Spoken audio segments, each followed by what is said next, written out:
Ndugu zangu waandishi wa habari, kwa majina naitwa Simoni Makoe Mayengo, mjumbe wa kamati ya siasa ya mkoa wa Shinyanga katika chama chetu cha Mapinduzi.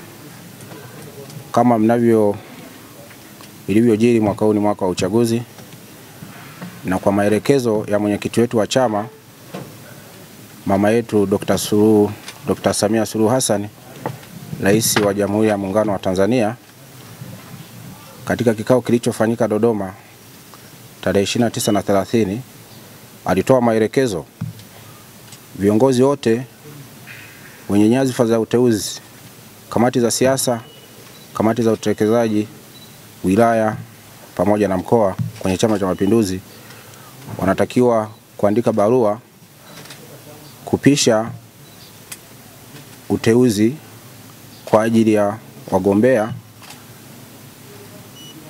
ambao utafanyika mwezi wa 7 baada ya mabaraza ya madiwani pamoja na bunge kuvunjwa.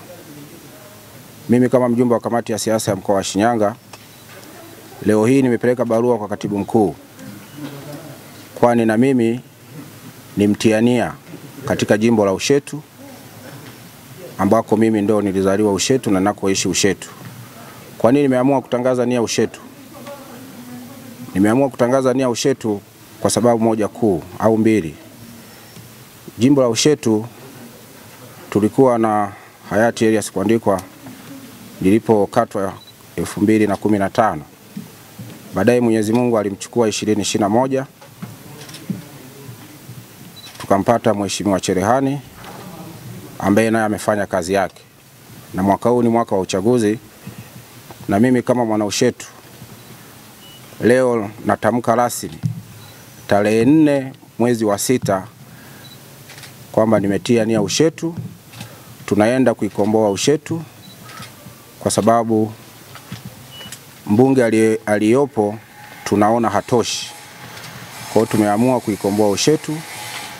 Tumeamua kwenda kuitengeneza Ushetu mpya kama tuliyokuwa nayo zamani, kwani katika miaka mitatu tumeona Ushetu haitendewi haki.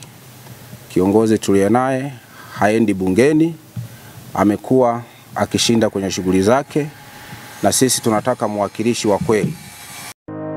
Ili kuwa mwanafamilia bora wa Global TV, usisahau kusubscribe, like, kushare na kucomment. Baada ya kusubscribe, bonyeza alama ya kengele ili kupata taarifa kwa kila video inayopanda Global TV Online.